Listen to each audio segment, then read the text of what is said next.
Wizarding World of Harry Potter at Universal Studio. But we're going to begin this morning with our exclusive interview with Conrad Murray and the doctor convicted in the death of Michael Jackson. He's currently awaiting sentencing, and before the verdict, he sat down with our own Savannah Guthrie for a candid interview. Hey, Savannah. Good morning to you, Ann. Of course, only two people know what happened inside Michael Jackson's bedroom in his final hours. Dr. Murray agreed to tell us his side of the story and answer some of the key questions raised in the case, why he didn't call 911 right away, and how long he was really out of the room the morning Jackson died. June 25th, 2009, Michael Jackson returns home after a long night of rehearsals to what had become a nightly ritual. Dr. Conrad Murray waiting to give the exhausted entertainer what he wants more than anything: sleep. Do you feel guilty that he died? I don't feel guilty because I did not do anything wrong. I am very, very sorry for the loss of Michael. Michael is a personal friend. It's heartfelt. It's been painful. Murray admits for 2 months, every night, he gave Jackson the powerful anesthetic propofol, nicknamed Milk of Amnesia, though he says he had started to try to wean Jackson off the drug in those final days. But on June 25th, when nothing else was working, Murray says Jackson demanded his milk, and the doctor gave in. You said you gave him 25 milligrams, you watched him, and then you left for 2 minutes. Okay. How long, as far as all of that you've heard, would the effect of 25 milligrams of propofol last? But how could you be sure? I mean, wasn't it reckless to leave? No. Murray contends he gave the singer so little propofol that the effects of it were long gone by the time he stepped away. But Jackson's autopsy showed he died with much more propofol in his system than Murray admits giving. We have a 10:14 a.m. phone call, a 10:20 phone call. Murray originally told police he left Jackson's room for only 2.5 minutes to use the restroom. But cell phone records show Murray was also on his iPhone that morning, talking and emailing for more than 40 minutes. And in our interview, Dr. Murray made a key admission. He stepped away during that time and was gone from the room far longer than the 2 minutes he has acknowledged. How could you really be monitoring Michael Jackson at the same time you're making calls, you're texting, you're emailing? Were you distracted? No, I was not.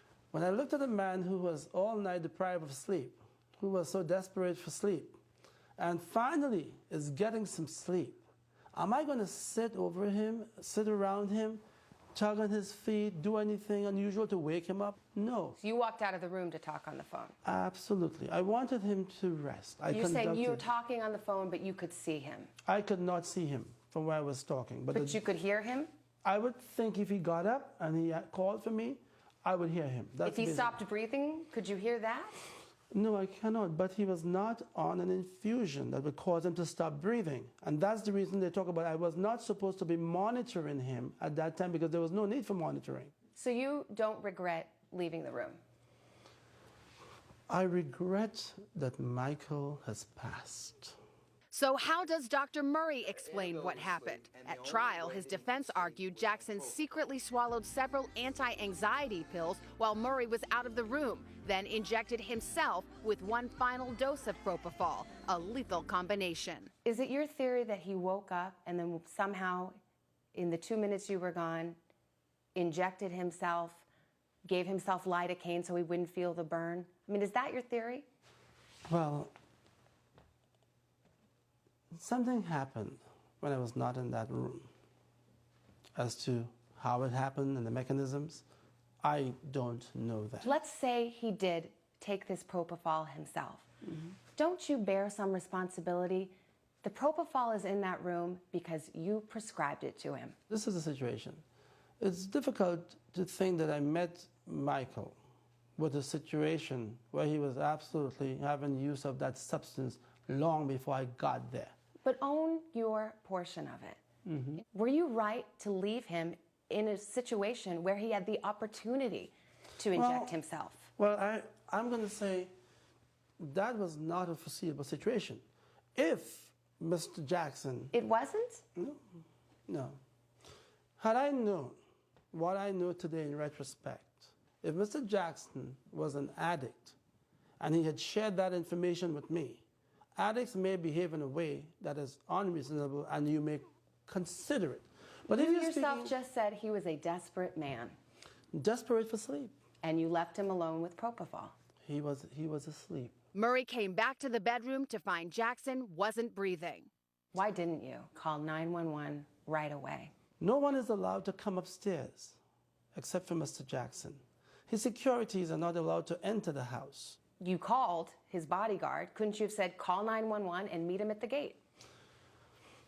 Call 911 would still require him to call me back. I don't think he would do that, and I was not about to leave a full explanation on the phone. Murray did eventually tell a Jackson security guard to call 911, and the paramedics were there in less than 5 minutes.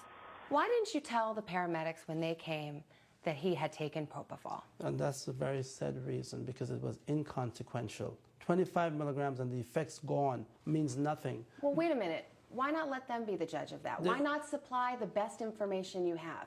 Paramedics depend on me. Well, you told them about the other drugs, but you didn't tell them about the propofol. Because it had no effect. It was not an issue. Please be seated. Just before paramedics arrived, the security guard testified Dr. Murray asked him to put empty vials and bottles into a bag. If you add all of this up, you don't call 911 for 20 minutes. You don't tell the paramedics or the ER docs about the propofol, but you do mention other drugs. The bodyguard says you're in the room telling people to clean up the vials. It sounds like you knew you had done something wrong and you were trying to cover your tracks. Well, if that's the way it appears to you, I think, unfortunately, you have the wrong perception. NBC News confirming that legendary singer Michael Jackson has in fact died of cardiac arrest. Experts have said that if you hadn't delayed, if you had actually called 911 right away, there's a chance Michael Jackson would still be alive. I think experts can say whatever they want without a full deck. But who knows, by the time I discovered him, had he not died? Despite his conviction on involuntary manslaughter charges, Dr. Murray insists he did not give a lethal amount of propofol to Jackson and that he did everything he could to save Jackson. Murray will be back in court on November 29th when the judge could sentence him to up to 4 years in prison. All right, Savannah Guthrie, thank you so much. And you can see more of Dr. Murray on a special documentary tonight, Michael Jackson and the Doctor, at 10 p.m. Eastern on MSNBC. And on Monday here on Today, we're going to take you on an exclusive tour inside the house where Michael spent his final days. For now, however, let's get a check of the weather.